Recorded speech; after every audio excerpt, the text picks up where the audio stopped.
Philosophers talk to our times. Fracturing the prism. 8 years ago, I had been a teacher for 25 years. And at no point during my 25 years of teaching was I not told that kids were getting worse. I used to speculate about when the utopia was, when kids were so much better. So I am a little bit suspect of all those doomsayers, millennials smugly saying that Gen X and Gen Z, whatever they are somehow thicker than they were, worse at exams. Well, maybe. But I spent my life teaching those kids, the millennials, and pointing out that they weren't as bad as all that to my fellow whatever generation I am, the X, I suppose, and also boomers, pointing out why these kids were quite good. And yet, there is something very troubling, I think, happening in education. Foucault demonstrates very convincingly in Discipline and Punish how education is not so much about the topics we're teaching, rather about the place in society they oblige you to find. You learn a certain way of discipline. More than that, you learn your position in society by whether you can handle quadratic equations or not, how you react to classrooms. It gives you a figure of authority to rebel against, that it doesn't really matter whether you rebel against the teacher.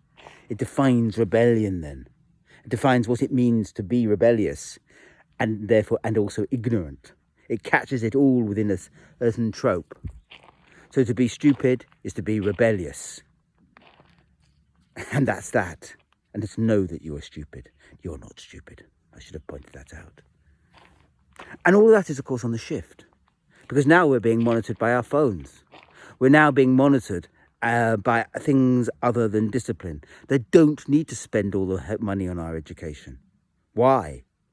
You don't need to control people that way anymore.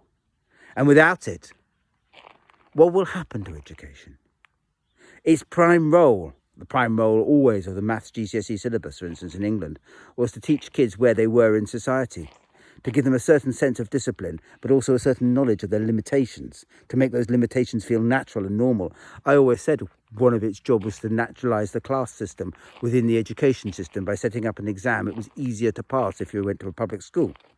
All of which is true. But if we live in a world where we don't need to monitor people this way, then what are we going to do with education? Is it going to collapse because we don't really care about it? Are we going to have all those stories about Generation Alpha not being able to read made true?